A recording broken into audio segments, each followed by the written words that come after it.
आपका मैंडेट किसी ने लिया और किसी को दिया, यही प्रपोजिशन है उस इल्ज़ाम की। और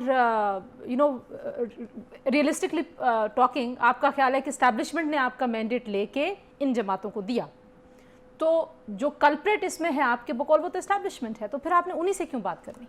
जो कल्प्रेट है वही ताकत का मंबा भी है, पावर भी उसी के पास है। आपका ख्याल है कि ये प्राइम मिनिस्टर के पास को पावर है? क्या ये अगर वो कहें कि लेफ्ट फुट तुम आगे करो तो ये राइट फुट कर सकता है? सवाल ही पैदा नहीं होता। ये उनके ताबे हैं, उन्होंने ही इसकी किनकी कशकोल में हुकूमत डाली हुई है। ताकत का मंबा भी वही है। अगर आपने मामलात को हल करना है भी तो फिर जिनके पास ताकत है उन्हीं से बात करनी होगी।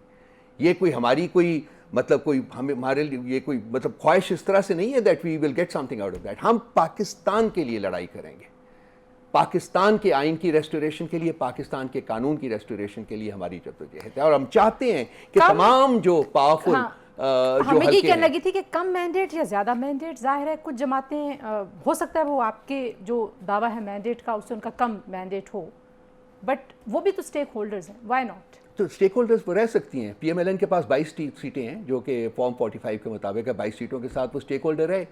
पीपल्स पार्टी के साथ बदमाशी और गुंडागर्दी उन्होंने जो सारे सूबे में सिंध में की हुई थी, उसके उनकी ज़्यादा से ज़्यादा सीटें जो आती हैं, let's say we will not contest that. अब उन्होंने जिस तरीके से भी लेनी थी ले ली हुई हैं, लेकिन कम से कम कराची की सीटें जो MQM की कशकोल में डली हैं 22 सीटें। तो हम ये नहीं कहते कि सिर्फ हम ही स्टेक होल्डर है। बिल्कुल आपने सही फरमाया है, वो भी स्टेक होल्डर्स लें, लेकिन उनकी जो प्रोपोर्शन होनी चाहिए वो होना चाहिए जो मैंडेट है आवाम का उसके मुताबिक। ले लूं और